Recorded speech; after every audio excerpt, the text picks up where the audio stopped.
I'm Jerry Carollo with Hampton Daze Magazine, covering the 21st anniversary of the Hamptons International Film Festival here in East Hampton.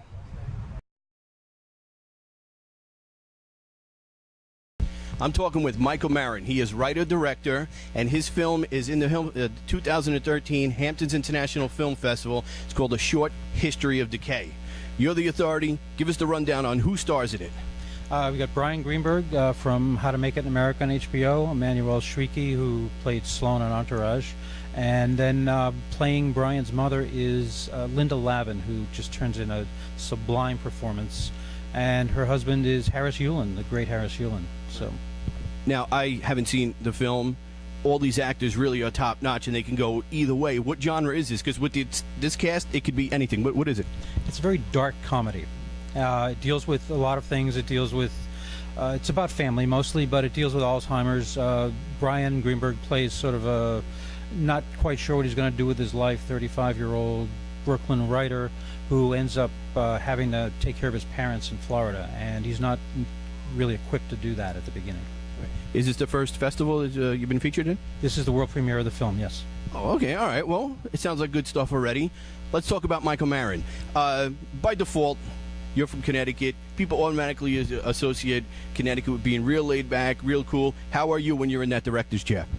I'm pretty laid back and cool. I mean, my mentor in the filmmaking was Milos Forman. And so Milos told me what a filmmaker needs to do is get the best actors on there and trust them to do what they do best. Cool. All right. How are you with like your? You wrote this as well? I wrote it, yes. How are you on the fly? Once you have a completed product, you're like, this is it, and this. Once you're filming, do the rules all go out the window? Oh, sure. Yeah, we improvised a lot on set. I took a lot of advice from the actors. I rewrote a lot on the set. I would hear the actors do something. I'd say, give me 5 minutes. I have to rewrite this. It sounds terrible. There's a big difference between the way something looks on paper in a script and the way it turns out when you actually hear actors doing it. I'm here with legendary actor Harris Yulin. How you feel about coming here? I know you're a local guy, and it's easier for you to get here. How you doing, man? Good. Listen, I know it was just recent I ran into you into the King Cullen. I was telling you, you're a favorite actor of mine. You play a great bad guy. Let's talk about what we're doing here. A Short History of Decay. You're playing an ailing parent to a son, and let me ask you, you're a very active guy. Do you really call on your acting ability to do these kind of parts? What kind is that? Ailing? Well, it's having Alzheimer's and a little slow. And like I said, I know you don't need anybody. He doesn't have Alzheimer's. It's the wife who has Alzheimer's, played by Linda Lavin, who can easily do it because she has that gene. I'm just kidding you. She doesn't really have it.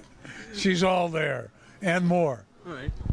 Now, you've been under, the guise of a lot of people directing. You've been in so many films. How was it, working under Michael? It's the worst experience I ever had. But the film came out pretty good. Completely sad? Yeah. Where was the film mainly shot?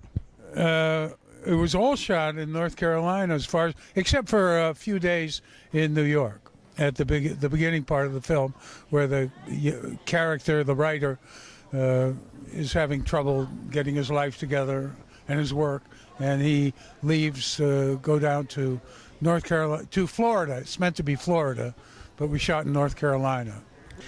Brian Greenberg? What's up? Right, what's your connection to the film? I was the lead actor. Played me. Okay, and then legendary actor Harris Yulin plays your father. Correct. And the deal is that your mom has been stricken with some type of ailment. Yes. Alzheimer's. Okay, and it really shows, even though it's a little bit of a dark comedy, it really shows that at the same time, it brings out the point. There's nothing funny about Alzheimer's, but it's still, like you said, you can make room for it with fantastic actresses like Emmanuelle. Thank you. Hi. How are you? Loaned a lot to the film. Well, like I said, from the lead actor, let me get the introduction. Introduce the film to everybody. Short History of Decay is basically I play a struggling writer from who lives in Brooklyn with my girlfriend, played by Emmanuelle Chriqui here.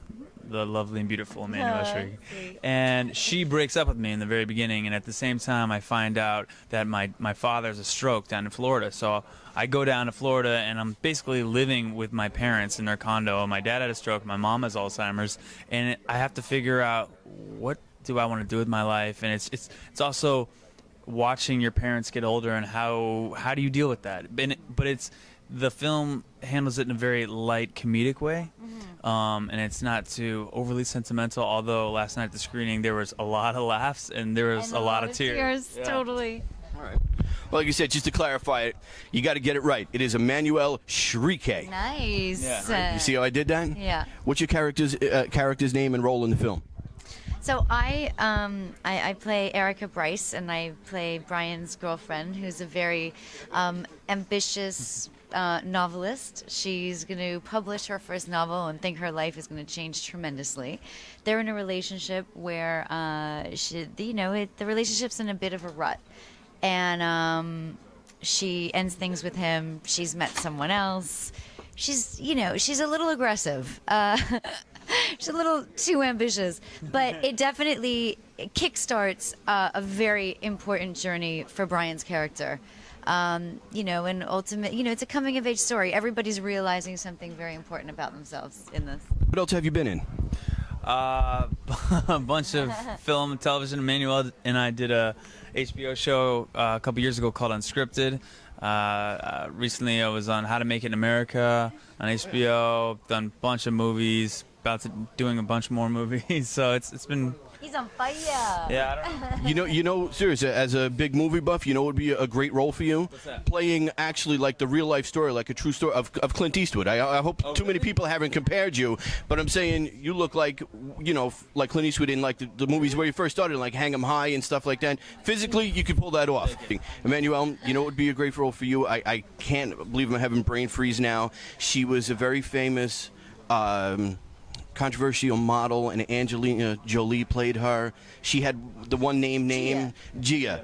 I hope you don't run into her on Hollywood. You would be a lot better than Angelina Jolie. Like I said, that should be your role. You know what I'm saying? I don't know. Thank you, but she was pretty stellar. Yeah, no, it's cool. I mean, you can't say it. It's actor's etiquette, but you would be better than it, so everyone knows it. I'm sorry, right over here. Right here next to it. I'm here with actor Will Forte. He's starring in a movie called Nebraska with legendary actor Bruce Dern. First off, you can introduce the film in a second. It centers around, it's a hilarious comedy, the phenomenon of people actually believing they've won a sweepstakes simply based on an email is an absolute 100% real thing, and some people have been busted on it, but it leaves a lot of room for comedy. First off, welcome to the festival. Introduce the film for us. The film is called Nebraska, and you just did a wonderful job of introducing it. I don't know what else. You did all my work for me. That's right. Like I said, I aim to please. I come from actually a long line of people who are susceptible to those kinds of schemes. So I think I'm heading down that path myself. Okay. Well, you're best known, I hate to use that phrase, best known for Saturday Night Live, which that is a staple in anybody's career, but that really sells you short. Just tell us a little more for people who might be from another planet who don't know who Will Forte is about what you did before and a little bit after. Well, I started out at a place called the Groundlings in L.A. and started writing on sitcoms. So I wrote for Letterman for a while and that 70s show and Third Rock from the Sun, and then got the SNL job. And after SNL, I've just been trying to get acting jobs wherever I can. So I was really excited about this one. Even through this film, feeding off the knowledge and energy of a fantastic actor who's really been around the block in Hollywood like Bruce Dern. Talk about that. Oh, he is a legend. So it was really intimidating because I'm not used to doing stuff like this. Because while you say it's a comedy, there are also a lot of dramatic elements. So it was just very new to me. And Bruce was so sweet to me, encouraging, patient. It was just wonderful. He was so wonderful to me and made me really comfortable. Okay. Well, first, let's go back a couple years. I'm not going to talk too much about it, but MacGruber was obviously a very funny film. Thank you. By default, I believe that comedians actually make the best actors, and there's tons of examples. Just in case, Nebraska, I got a good feeling about it. If it really goes big and people want to see you and Bruce Dern, I want to tell you, since you're big enough to tell your agent and them what to do, you know what would be a perfect movie for you and him? What? A remake of the sci-fi series. You could play the part that Michael York played in the 1976 movie Logan's Run. All right, it would be serious. Run. Listen, That's so funny. I started watching that again That's crazy. Well, listen, you would be the main. You would play the part that Michael York played, who was Logan, and Bruce Dern could play the part that another legendary actor played was Richard Jordan. He played the part of Francis. The cops were called Sandmen in that film. But if it comes up now that you like it, can I audition for it? Since you said, listen, you're going to go to the agent, you can say, I want to do Logan's Run, and there was this Italian guy out in the Hamptons. I want to cast him as the part of... No. You would be Logan. He would be Francis, and I would play the part of legendary actor Roscoe Lee Brown. I think he was called Box. Deal. If this all comes together, we're going to be millionaires. Well, that's great. That means that I can actually afford to put gas in my car then if I get a part on the film. Listen, like I said, once again, actor Will Forte has a film called Nebraska, a hilarious comedy here at the Hamptons Film Festival. Stars Bruce Dern. Your co-star Will, when I was talking to him in the interview, he said working with you, it was really intimidating, yet you were sweet, wonderful, encouraging, and patient, which I guess means you got to buy a mistake. But what do you got to say about that? Well, I'm also an asshole. So what can I tell you? He's outside of Jack Nicholson. He's the best partner I ever had in a movie in my career. He did everything a person should do to make our movie be as good as it can do, and we all did. But Will was unusual because I wasn't sure who he was, and I'd seen some Saturday Night Live, but I'm not sure who the kids are sometimes. And he is the sweetest actor or actress I've ever met in my career. Well, coming from you, comparing him to Nicholson, that's very big. Great luck at the festival, and it was very nice to meet you. Thanks. And just now, I told Bruce that you said he was very intimidating, yet sweet and encouraging. You know what he told me? He told me that you were his best partner since Jack Nicholson. I'm not even yanking your chain. What do you got to say about that? That's crazy. He's lost his marbles.